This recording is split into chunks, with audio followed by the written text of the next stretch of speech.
It was another day at Camp Cretaceous, and the campers were feeling restless.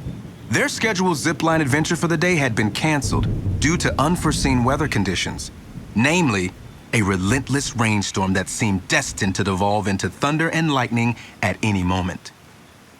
Despite futile attempts to keep themselves entertained indoors, everyone was miserable.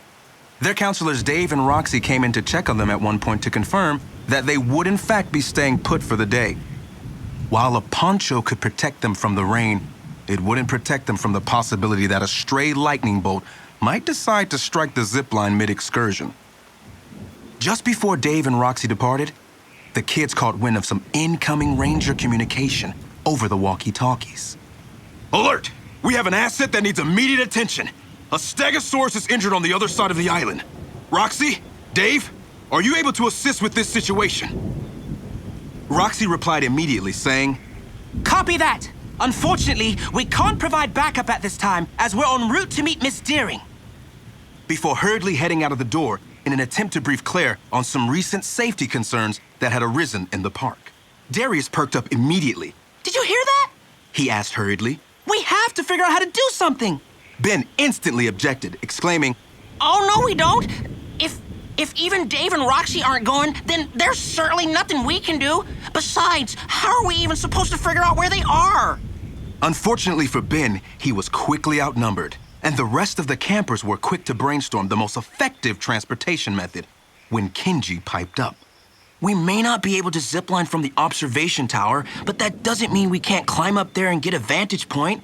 We'll go up there just long enough to figure out where they are, and we can develop our plan of action from there.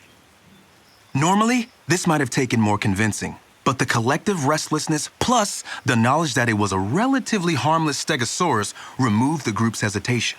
Even Ben was on board. The prospect of facing the thunder alone and potentially having to explain everyone's absence to Roxy if she returned suddenly wasn't much more appealing. Much to everyone's dismay, the path to the stegosaurus wasn't quite as clear as they'd hoped. Despite their determination to peer deep into the canopies, none of them could say with certainty that they'd spotted the location where the rescue was taking place. Just as they were about to give up, Sammy called out.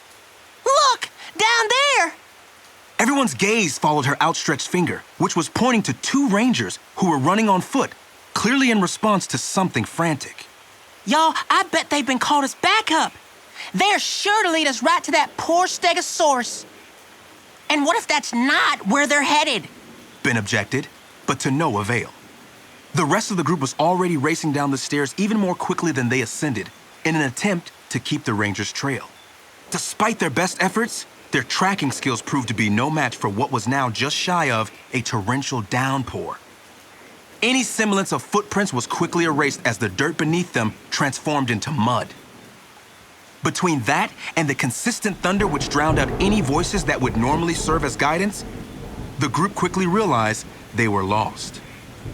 In what seemed to most certainly be a definitive sign that it was time to turn back, their progress was suddenly curtailed by a tree branch that had been struck down by lightning disturbingly nearby. As the sun continued its descent and panic began setting in, the group became increasingly nervous. Initially, their fears were centered around the possibility that Dave and Roxy would beat them back to camp and their defiant exploits would be revealed.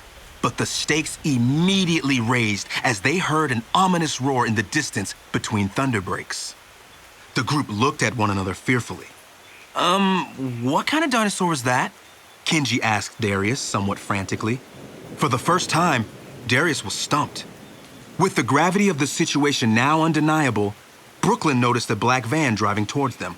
That's an asset containment unit transport. Those rangers were probably out on this rescue mission, and if we flag them down, they can take us back to camp. Everyone began waving frantically, desperate to secure this sure effort at returning to the warmth of their cabin. To their relief, the van slowed to a stop and opened its doors to let the campers in. Exclaiming their gratitude, they explained their situation and convinced the rangers to give them a ride back to their cabin. Sheepishly, Ben asked, You're not gonna tell our counselors, are you? With uncanny timing, a walkie-talkie chirped, and Roxy's voice came through loud and clear. Don't worry, She said. they won't have to.